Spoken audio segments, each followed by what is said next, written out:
Good day everyone, I am Arian Pilidesma, a student of Public Administration, first year level. Today I will discuss the topic barrier of effective listening. I have here first physical barrier like noise, temperature, and visual distraction. First, noise level.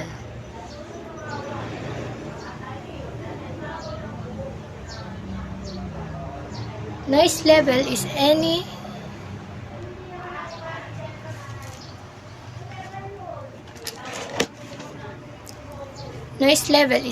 external factor that impedes the clear transmission and reception of a message. Example of noise level: loudspeaker, construction work, traffic, or other conversation in the background can make it difficult to understand what is the meaning of someone's topic. I'll give a situation. If you and your friends are talking to something that you are interested to hear but you did not hear because of noise that comes from somewhere. Or if two students are talking about what the topic earlier but they cannot focus because of the noise of their classmate.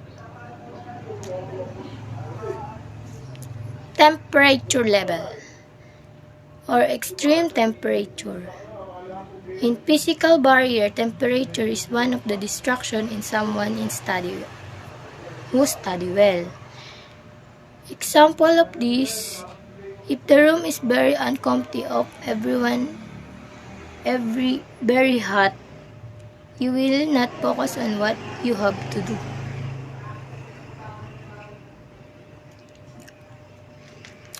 So, visual distraction.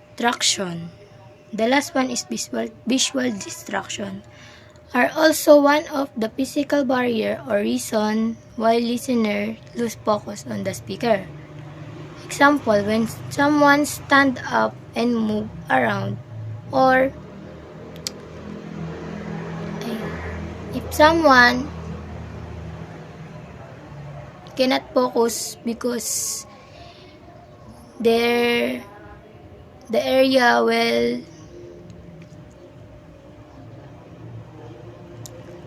not comfortable to study or what. He or she focus on the garbage. Number 2, psychological barriers. Like preconceived notion, believing something to be true without sufficient evidence, leading to biased judgment. Example, I told my friends that Carlos took the money from Dina's bag, even though I didn't see it. Maybe I was angry with Carlos. That's why I said he took money from Dina's bag. Emotional inference. Second one is emotional inference.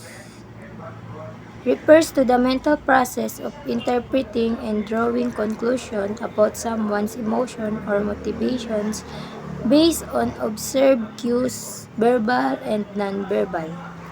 Example, a person who is afraid to express their opinion might not fully participate in a conversation. Another example is Anna is afraid to walk alone. She feels heavy in the dark area. Good day everyone. I will continue the barriers of effective listening. Linguistic barriers. Linguistic barriers happen when language differences or pronunciation problems make it hard for people to understand each other. First, language differences. This is when people speak different language. It makes communication nearly impossible without translation or an interpreter. For example, if the restaurant staff only speak Tagalog and the another person is foreigner, they won't be able to understand each other directly. They need a translator or someone who speaks both languages. The second one is accent and pronunciation. Even if people speak the same language, strong accents or unusual ways of saying words can make it difficult to understand what's being said. The third one, use of jargon or technical terms. Using a specialized or complex vocabulary that the listener doesn't understand leads to confusion. Example, a doctor explaining a complex medical procedure to a patient using medical terms the patient doesn't understand. And the fourth one, slang and colloquialism. Informal language, regional expression, or idioms may not be understood by someone unfamiliar with them. Example, stop beating around the bush and tell me a truth. The beating around the bush means avoiding the main topic. The last one, speech rate and clarity. Speaking too quickly, too slowly, or unclearly makes it hard for the listener to follow along. For example, a teacher rushing through a lesson, mumbling, or using poor pronunciation, students struggle to keep up and understand the material. Number 4. Lack of interest or motivation. These barriers aren't about the language itself, but rather the listener's mental state and engagement with the communication. Effective communication requires not only clear language but also a receptive and interested audience. First, an interesting topic. If the subject matter doesn't appeal to the listener, they lose focus and stop paying attention. For example, a student finds a history lesson about Asian trade routes boring, even though the teacher explained it. The student daydream and miss key details. Second, lack of personal relevance. If the listener doesn't see how the information applies to them, they may ignore or dismiss it. For example, a student listens to a talk about advanced engineering concept, but since they are studying literature, they find it irrelevant and lose focus. The last one, mental fatigue or boredom. A tired or overwhelmed listener struggle to stay engaged even if the topic is important. For example, a student feels mentally drained after attending several back-to-back classes. Even though the current lesson is important, they struggle to focus and retain information. Good day everyone, my name is Abigail Same and I'm the second presenter. The strategies to improve listening skills. Improving listening skills involves adapting techniques that help a person focus, understand, and respond effectively to a speaker. Here are the strategies. Active listening, practicing patience and avoiding interruption, clarifying and asking questions, taking notes, improving concentration and mindfulness. Active listening. This involves fully concentrating, understanding, responding, and remembering what the speaker is saying. Active listening involves fully concentrating, focusing on what the speaker is saying both verbally and non-verbally to ensure understanding. For example, contact nodding to show engagement, paraphrasing to confirm understanding, and asking clarifying questions. The second one is practicing patience and avoiding interruption. Allowing the speaker to finish their thoughts before responding ensures better understanding and show respect for their message.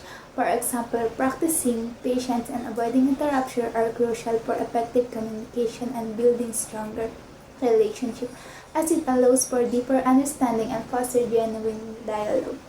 The third one is clarifying and asking questions. Seeking clarification when something is unclear help prevents misunderstanding and promotes effective communication. For example, clarifying questions help us become better listeners by encouraging us to seek information rather than assuming we understand. The fourth one is taking notes. Writing down key points, conversation, or lectures can aid in retention and comprehension. For example, taking notes helps you to concentrate and listening effectively. The last one is improving concentration and mindfulness. Train the mind to stay present and focus during discussion to enhance active listening and reduce distraction. For example, to improve concentration and mindfulness, practice regular meditation or mindfulness exercise, prioritize sleep and healthy diet, reduce distraction, and engage in activities that challenge your brain. Good morning. So, I will tackle about the role of technology and listening skills. They are three. The number one is audio and video resources. Platforms like YouTube, Spotify, this make us enjoy and watch our favorite content. Then number two is digital distractions. Technology help us to listen better, but it can also distract us. For example, when you are in a meeting and your phone buzzes, you might check it instead of paying attention to the meeting. Number three is AI tools. So it's a software application that help us to make a decision and prove insights. Example is um, virtual assistants like Siri, Google Assistant. These AI tools improve efficiency and enhance decision making.